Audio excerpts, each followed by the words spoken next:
ଦୀପାବଳି ଦିନରୁ ଆରମ୍ଭ ହେଇ ସାରିଛି ନୂଆ ଅପଡେଟ୍।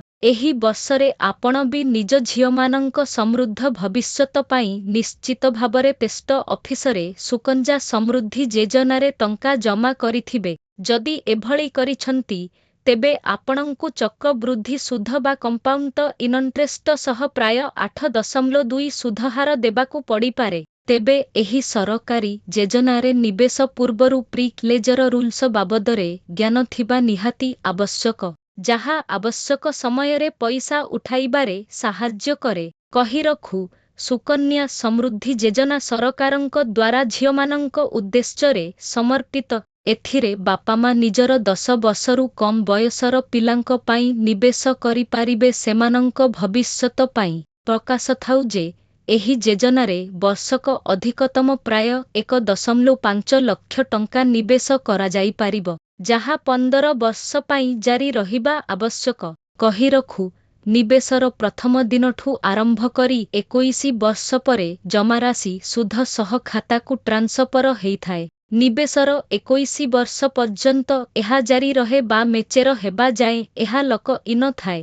ଏହି ଯୋଜନାରେ ଜଣେ ବ୍ୟକ୍ତି 5 ରୁ 10 ବର୍ଷ ମଧ୍ୟରେ ଟଙ୍କା ନେଇପାରିବ ନାହିଁ। ମାତ୍ର ଝିଅର ବୟସ 18 ବର୍ଷ ବୟସ ହେବା ପରେ ଜଣେ ଏଥିରୁ ଆଂଶିକ ଭାବରେ ଟଙ୍କା ଉଠାଇବାର ଅନୁମତି ରହିଛି।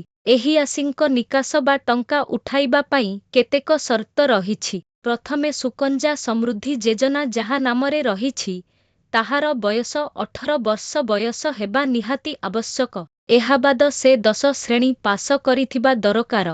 ଏତଦବ୍ୟତୀତ ଏଥିରେ ବିଗତ ବିତ୍ତୀୟ ବର୍ଷରେ ଜମା ହେଇଥିବା ରାଶିର 50% ଉଠାଇ ପାରିବେ।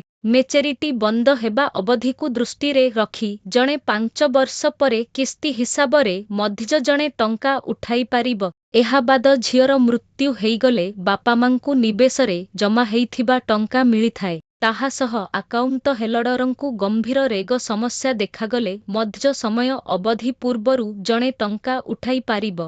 ମାତ୍ର ଏହା ଜମା ତାରିଖର 5 ବର୍ଷ ପରେ କାର୍ଯ୍ୟକାରୀ ହେଇଥାଏ। ତାହା ସହ ଝିଅର ବାପାମା ତଥା ଅଭିଭାବକଙ୍କ ଆପାତକାଳୀନ ମୃତ୍ୟୁ ହେଇଗଲେ ବି ଏହାକୁ ବନ୍ଦ କରି ଦିଆଯାଇପାରିବ।